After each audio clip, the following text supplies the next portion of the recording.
My father said. She's being dramatic. Let her walk. A broken leg, 3 hours on foot, not even a painkiller. I didn't scream. I booked a flight and got on the plane for the first time in 11 years. Sometimes the day starts to stink first thing in the morning. It smells of fatigue, burned out coffee, and something like, it's those people again. I sat in my office, clicking the spreadsheet like a madwoman, and listened languidly to my next-door neighbor discussing her third day in the country with her ferret. It was usually at this time that I received a call from Sarah, my daughter, 15 years old, headstrong, tongue-tied, and with an innate talent for sarcastic commentary. She spent her vacations at my parents' and brother's house, out in nature, as it was called. And I worked. Who else but me? Instead of the usual call, a FaceTime came. That was weird. Sarah didn't like it. I picked up the phone thinking, she's about to show me another palm-sized bug and whine about how grandma's Wi-Fi is worse than our basement. But there was no bug. There was a foot. Red. Swollen. With bruises that made my stomach churn. Sarah held the camera unevenly, lips tightened, eyes a little glossy but holding on.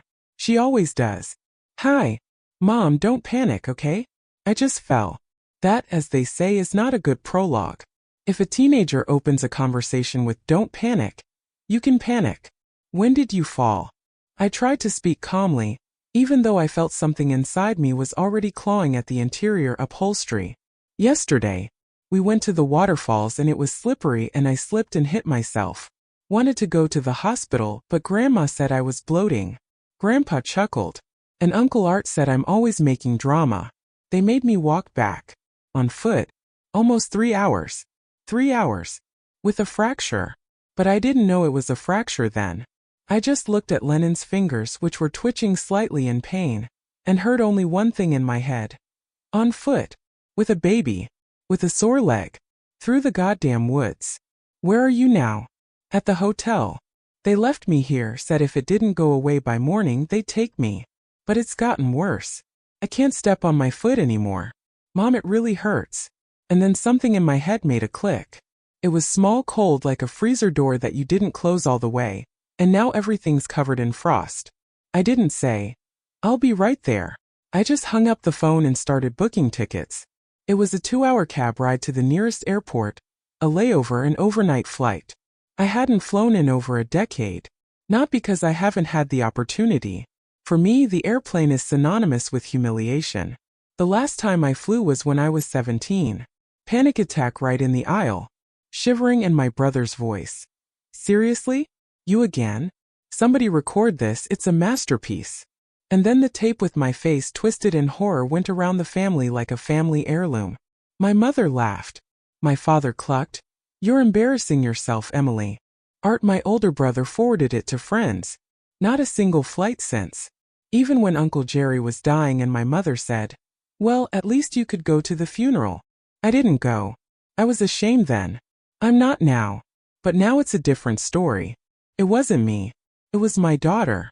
And you know, when something breaks inside you, you don't care if you're afraid of airplanes or not. Because there are things scarier than fear.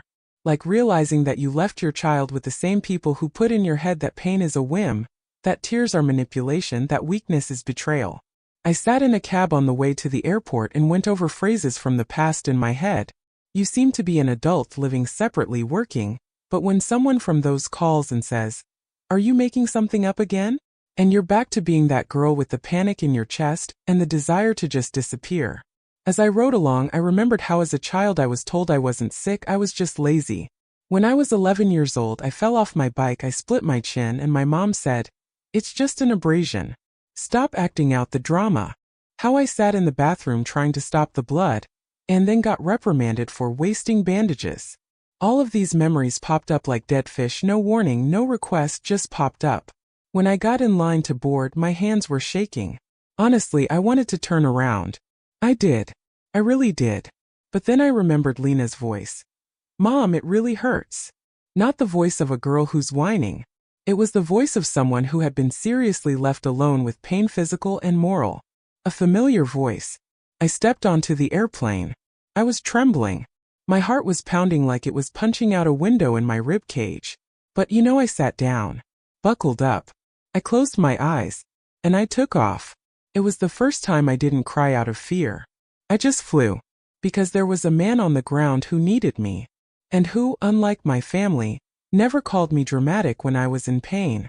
When the plane landed, I felt my back soaking wet like I was manually pulling it through the clouds. But I got out. Not on autopilot but consciously. How many times did I think I couldn't do it? 1,000. But it turns out when your soul hurts more than your body, you go. Even if your knees are shaking, even if everything inside is aching, turn around, cancel, go back to your cave. The cab ride to the hotel took an hour and a half, and the whole time I stared out the window, as if the scenery should offer a clue as to why people who call themselves close can so calmly walk past someone else's pain. I wasn't angry. I was just counting the losses, emotional, human losses. At the hotel, Sarah was pale, lips nibbled, a wet spot on her pillow. She must have been crying. But she greeted me with the phrase, "You're quick." I sat down next to her, checked her forehead, hot, like worse than on the video. And at that moment, frankly, something inside me broke. No, not dramatic, not tearful, just like a string stretched too long. A fizz and silence. She was still trying to please. "No need to fuss, Mom, maybe it's just a sprain." I just nodded. And I took her to the hospital. And when the doctor said fracture, I didn't gasp, I didn't moan, I didn't claw at the wall. I just said, "Is this negligence?" He took a good look. I did too. In that moment, I wasn't just a mother. I was a witness. And a prosecutor. Later, as Sarah slept off the painkillers, I sat on the edge of the bed and felt like an adult for the first time in my life. Not because of the mortgage or the bills or the job, but because I finally realized that I didn't have to be a daughter to those who could no longer be called parents. The hospital smelled of chlorine, silence, and fatigue. We arrived at midnight. Sarah was holding up as well as she could, even though she could see that the pain was not letting up. I did the paperwork, wheeled her on a gurney to the emergency room, and stood there like a lamppost, watching strangers do what my family had not seen fit to do, care. The doctor, a dry, reserved man in his 50s, examined Lena, nodded silently, and sent her for x-rays. While waiting, I sat up for the first time all day. The chair was cold, uncomfortable. Everything was boiling inside. Anger, powerlessness, shame? Yes, the same old feeling that had been forced on me for years. It's your fault. It's always your fault. Sarah turned to me. "Mom, I didn't just fall. I already knew what was coming next. Because this was my story. Different age, different body, but the same story. I was pushed by Brian. I said I didn't want to go across the creek, it was slippery. He snorted, called me a winner. Then he yanked my backpack hard. I lost my balance. I didn't say anything. Because I'd heard it all before. Only it was me. And Brian was Art. Same script. It's my own fault, too sensitive. I made it up. It's convenient, isn't it? If you don't acknowledge the other person's pain, you can safely continue to be the aggressor. When the doctor came back, he showed me the scans. Cracked and displaced. Plaster for at least 3 weeks. It's a wonder she could walk at all. Amazing. No. Standard. In our family, pain is weakness. The strong one is the one who keeps quiet and doesn't complain. I asked if there was a way to document all of this as an injury sustained by ignoring seeking medical attention. The doctor raised his eyebrows slightly. "You want to file a complaint?" I looked at Lena, then at him. "I want someone to finally realize that this isn't normal." Already in the car on the way to the hotel, I called my father. He didn't recognize the number right away. When he did, he said, "Finally. I hope you've calmed down and aren't making a circus of yourself." I replied calmly, "Lena has a fracture. She needs a cast, painkillers, and rest. You haven't provided that. I'm filing a report." The response was classic. "You're overreacting. She's always been hysterical. You should have just let her rest and it would have gone away. You're making a big deal out of nothing. You always do." I passed out. No tantrums. No tears. I just pressed the button. Because it became crystal clear inside. They weren't wrong. They chose. And not in our favor. Sarah was silent in the car, staring at her phone, but I could see she was listening. When I stopped at the stoplight again, she said quietly, "Are you really going to complain about them?" I nodded. "Won't it be worse?" she asked, and I realized where she'd gotten the question from. The all-too-familiar tinge of anxiety in her voice. The all-too-familiar fear of being too uncomfortable. "If it's going to get worse, it won't be for us," I said. "Do you know how many years I've pretended what's normal? That being battered by the word was just part of growing up." She didn't say anything, but she put the phone away, turned to me. "Thank you," was all she said. And you know what I felt in that moment? Not pride, not relief, but a sharp, almost painful regret that it had taken me half a lifetime to learn how to protect someone, starting with myself. Back at the hotel, I started the paperwork. Bureaucracy isn't the most exciting genre, but I dug through the applications like a mine. I knew that if I dug deeper, I'd find something that would give me a chance. I printed out the scans, the certificate, the doctor's statement. I made copies of my correspondence with my grandmother where she wrote, "Don't make it up. Lena just got a blowout." A blowout, Carl. Fracture. The next morning, I was called into Child Protective Services. A woman with a straight back and a face as if she'd seen everything for 20 years listened attentively. No sugarcoating. I liked that. I handed over everything I had gathered. She asked, "Are you ready for the consequences?" "Yes. Even if it affects your parents?" "They've already affected my daughter." After the conversation, I walked out into the hallway, pulled out my phone, and saw that I had 14 missed calls. Mom. Dad. Art. Mom again. Text. "If you do this, you'll ruin our family." Short answer. I didn't break it. I'm just cleaning up the wreckage. They didn't get it. Of course they didn't.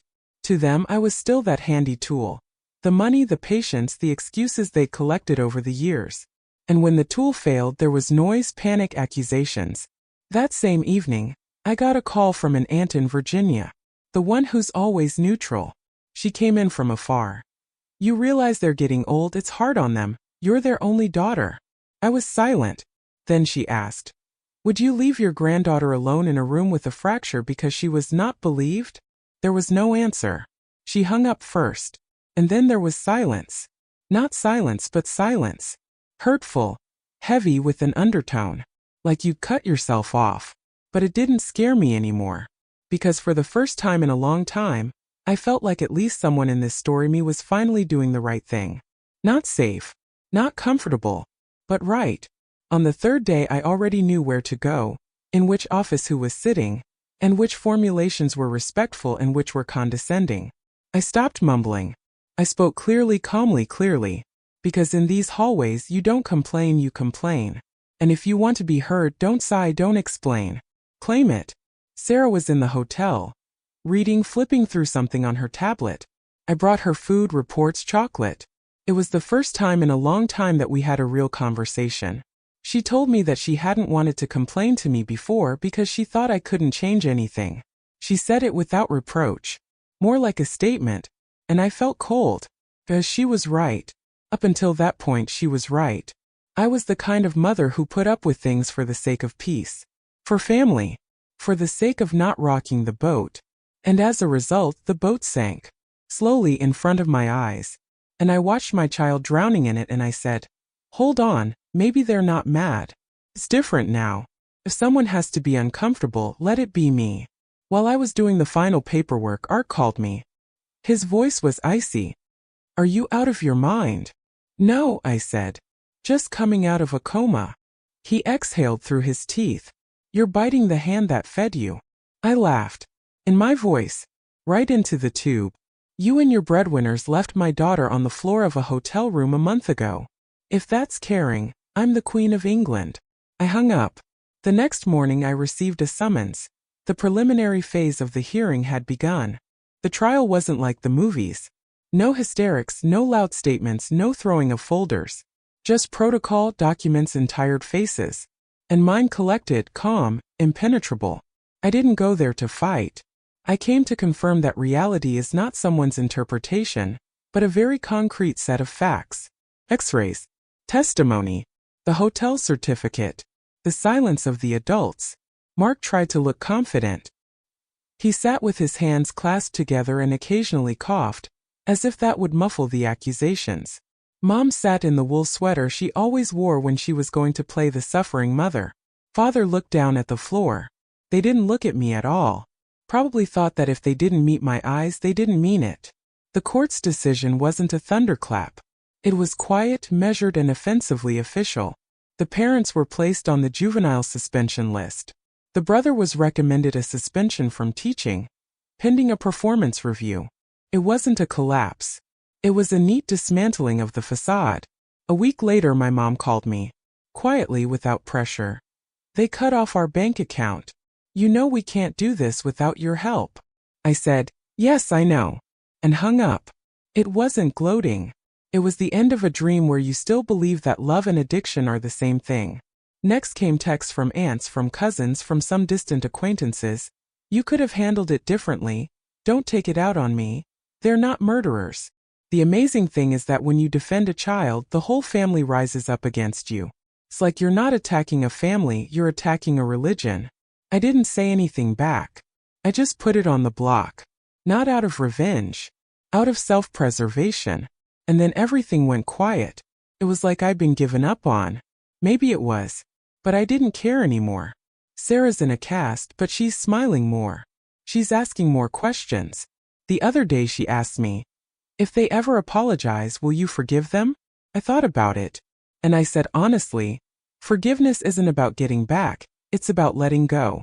And letting go is something I'm good at now, thank God. Sometimes I hear news about the family through a third party. Someone has lost their job. Someone has moved into a one-bedroom. Someone is asking for help from the church. It's all without comment. I don't post on social media. I don't tell how it really was. I just live. Without them. And there is no emptiness in this new silence.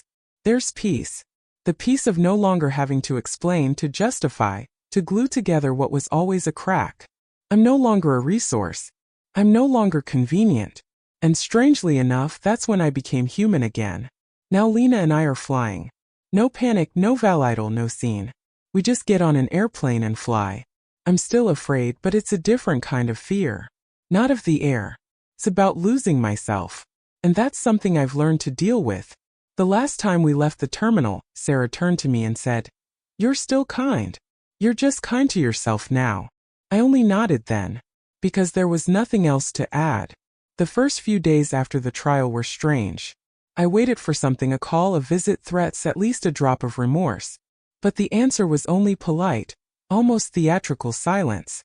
And it became clear to me, none of them thought they had done anything wrong. They just thought I was out of control. And that made them angrier than the trial itself. One day, on my way home from work, my cousin Ed came up to me. We hadn't spoken in years.